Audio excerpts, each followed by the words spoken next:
Hey everybody, notice anything missing? Today we're going to show you how to polish some glass and install it in the back of the 65 Chevy pickup. Okay, so the first thing you're going to need for this is some good Scott shop towels. And I just have a 50-50 mix of Dawn dishwashing soap and water in a squirt bottle. And the other thing you want is a brand new razor blade. You want to make sure you use a brand new razor blade. Don't use a used one, because if it gets any kind of chips or marks in the edge of the blade, it'll scratch your glass. So what I do is I put a really good amount of this Dawn dish soap and water solution down. I don't like to use glass cleaner because it evaporates too fast, and the Dawn just makes a lot better lubricant. So I put a good bit down like that. And then I just take, like I said, a brand new razor blade, and I'll just start. I don't put any pressure on it. I just let it kind of ride on the surface. And you'll start to see like all the years of contamination, because this is an original piece of glass. There's just a lot of years worth of dirt built up on the glass. And when we go to the next step where we polish it, you'll really see it come back to life. But this does wonders for getting all the dirt and that off of the surface. It's kind of like the equivalent of like clay bar in your paint. You need to get that surface contamination up before you can actually polish it.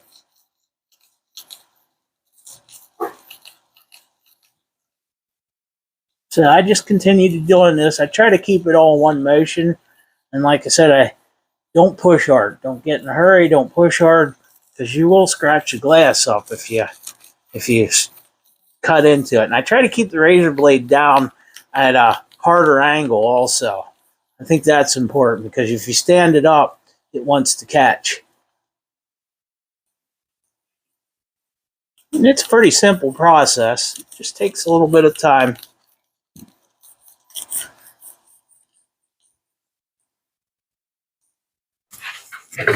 And then the final thing after I have it all scraped is I'll just take a Scott shop towel and I'll just wipe it off.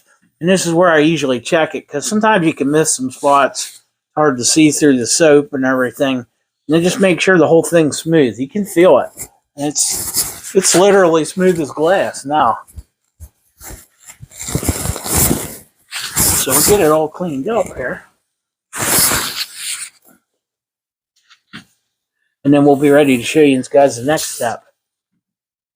Okay, so we're ready for the next step. Now I have it all dried off. The glass is physically smooth. Like I said, it's about the equivalent to clay bar in your paint. It's physically smooth.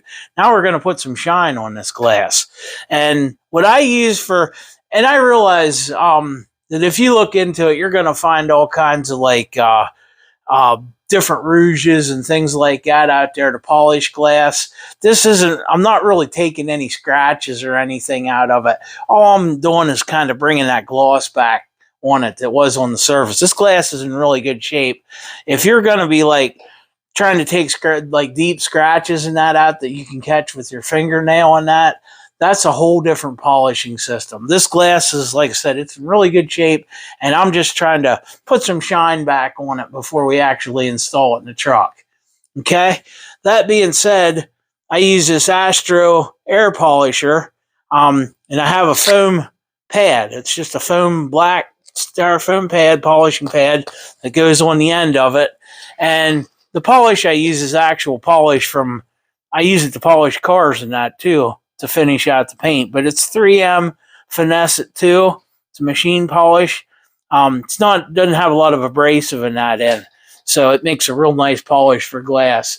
I've been doing it this way for a lot of years, just polishing up things. And like I said, it'll do a really nice job, but it's not made to take big scratches out of glass or anything like that. Just made to shine it back up. Okay, so the next thing I do is I take a couple dabs of this, and I like to put it right on my foam pad. You don't need a ton of it, just a couple dabs. And if you put it on your pad rather than putting it on the glass, it won't sling everywhere when you start polishing.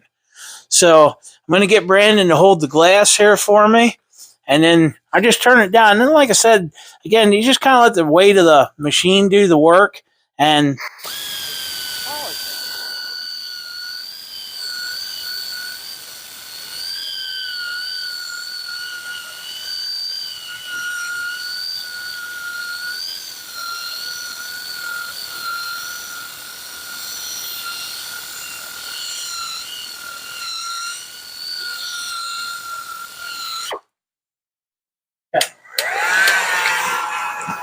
okay, when we put this weather stripping around the window, you want to heat it up because the rubber's stiff. You got to work it down on that channel. There's a couple different notches. You'll find the one that goes around the cab and just work it into the channel. Give it a little bit of heat that helps it make it more flexible. So now that I got it where I want it, I'm going to cut this off here. I'm going to take a piece of tape and mark this and cut this off so we can get it sealed, and then we can get the window popped in. yeah. Okay, so right where this seam is, I'm going to take a piece of tape. I'm going to go a little bit forward, so probably about right there, and then just mark this with a piece of tape or whatever, straight edge, so we can make a nice straight cut.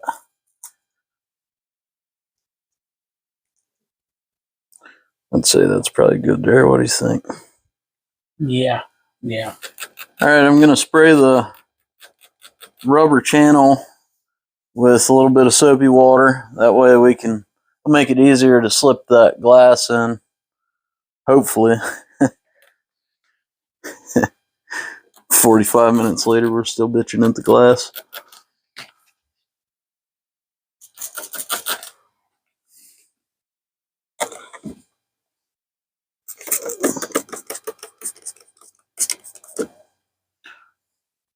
All right, let's see what we can do there. Okay.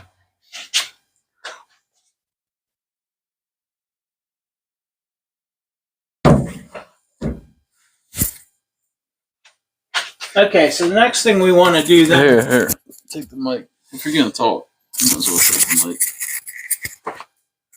Yeah, let's get outside. What's what I wanted to say? Yep, I got it. You got the glass? Yep, I got it. Okay.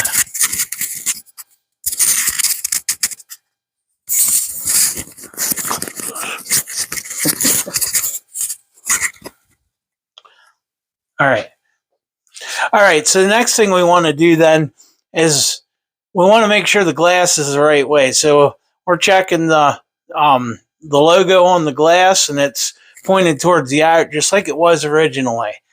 And then when we start putting it in, we're going to start with like a bottom and a corner here first. And Brandon's going to keep it tilted up at a slight angle.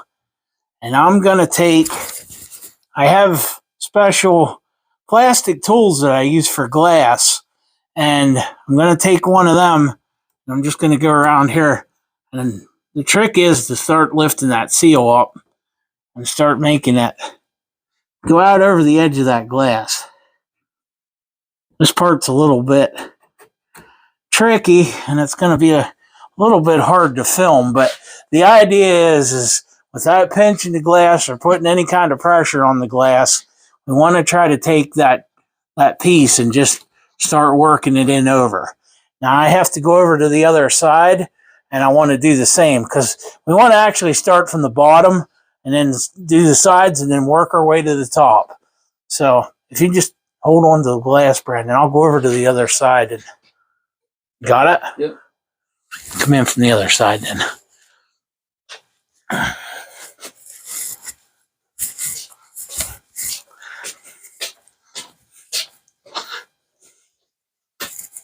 It's working pretty smooth, actually. Yeah, it looks like it is. We want to keep pressure that way. So we're going to try to keep pressure that way and keep it evened out. The biggest thing is just don't get in a hurry. It is glass. It will break.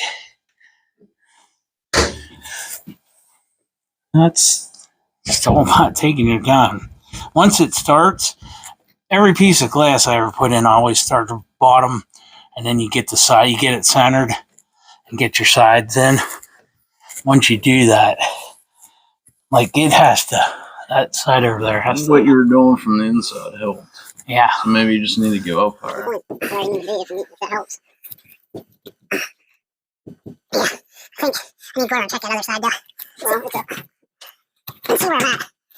That's enough to here. That's where it stops. Okay, so bottom finger. Yeah, so yeah, you're about the same. Okay. Well, I need to get a little bit more. Yeah, but it really helps whenever you're inside. So just go in and I'll point to where you need to be. Where the rubber is. Okay. Yep. Come down. Right here's where. Yep, just keep working up and down. That's helping. That side's on. Okay, up here. Shit. Try to come around the other side now, maybe. Yeah. Oh, well, I'm just trying to get it to start. See how it's starting. Doesn't matter if it's not in no way. Once it locks, it will unlock then. Okay? So come around now. The other side. Yeah. Okay, guys. Well, after I don't know, maybe 2.5 hours of fighting with this window, we actually had it in, and we were getting ready to put the locking strip in, and the window decided it wanted to come out. Luckily, Brandon caught it. No harm done there. But we couldn't figure out, and this was puzzling right from the get-go because things just weren't looking right, is what was going on with this seal. So we actually found some other examples of this seal, and we determined that we don't have the right seal. It's kind of the right style, but it's not big enough. The very edge of this seal, this groove, for one thing, is not deep enough. And the very edge of the seal should come the whole way down to the edge of this body line here.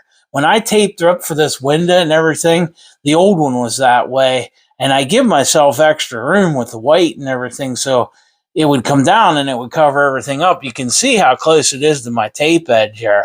This seal, if I could show you, I don't know, it should be sitting down there like that. It would be down that far onto the truck itself.